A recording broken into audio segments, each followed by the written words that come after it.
What's up, squad? We back with here with another one. Anaheim 1 is officially in the books, man. And if we learned anything from that race, it's that the 2026 season is going to be wild, dude. We had veterans still showing they're here to fight. We had some young guys throwing haymakers back, dude, showing a little something, showing some aggression. And we had a track that was gnarly as hell that would punish you if you blinked. This video is going to be my top 3 picks for the 250 and 450 classes. And trust me, after what we saw at A1, these storylines are about to get spicy. So let's start with the 250 class, and then we'll go on to the 450s from there.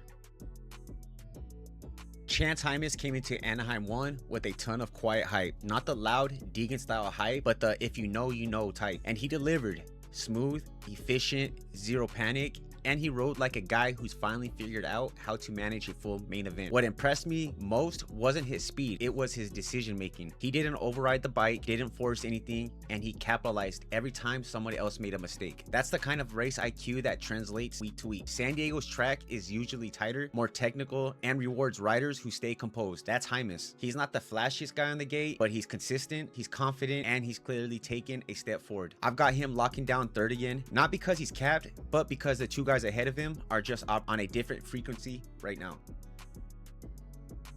Max Anstey is the definition of a veteran who refuses to age. Anaheim 1 showed us exactly why he's still a threat. Racecraft, line selection, and the ability to stay calm when the chaos hits. He doesn't get rattled, he doesn't get desperate, he just executes. San Diego's layout typically rewards riders who can maintain momentum and stay light on the bike, and that's Anstey's bread and butter. With a solid start, he will put himself in the right place at the right time. I've got him taking second, keeping the pressure on the championship without needing to override the bike.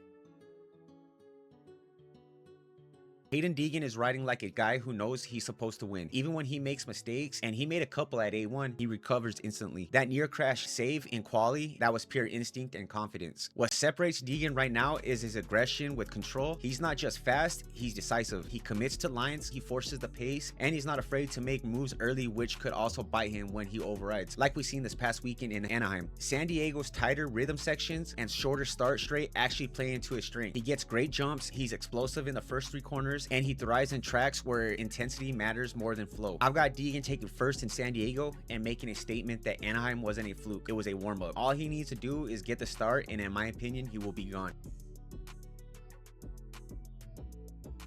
Cooper Webb's Anaheim 1 ride was one of the most underrated performances of the night. The result on paper doesn't tell the story. He fought through traffic, dealt with early chaos, and still salvaged a solid finish. Before the red flag, Webb was out front, so without that, his night would have ended a lot different. But here's the key. Webb gets better as the season goes on. Always has, always will. San Diego is a track where I think Webb can shine because it rewards racecraft, not just raw speed. Shorter rhythms, tighter corners, more opportunities to outsmart people. I've got Webb rebounding hard and grabbing third like last year. Not because he's the fastest guy on the track, but because he's the smartest.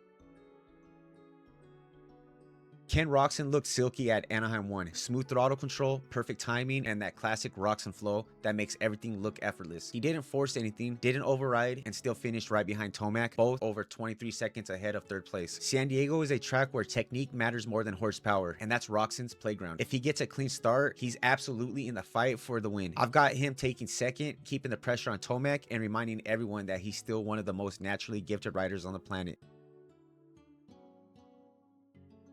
Eli Tomac winning Anaheim 1 wasn't surprising, but how he won was. He controlled the entire race, he didn't look rushed, didn't look stressed, and didn't even look like he was pushing at 100%. He looked comfortable and how beast mode should look, and that's terrifying for everyone else. Tomac's strength has always been his ability to adapt to different track conditions, and San Diego's layout historically suits his style. Long rhythms, deep ruts, and sections where you can build speed through flow instead of brute force. I'm curious to see if he stays away from the scoop tire again. If he gets the start, it's over. If he doesn't get the start, it still might be over. I've got Tomac taking first again and starting the season with a clean 2 for 2.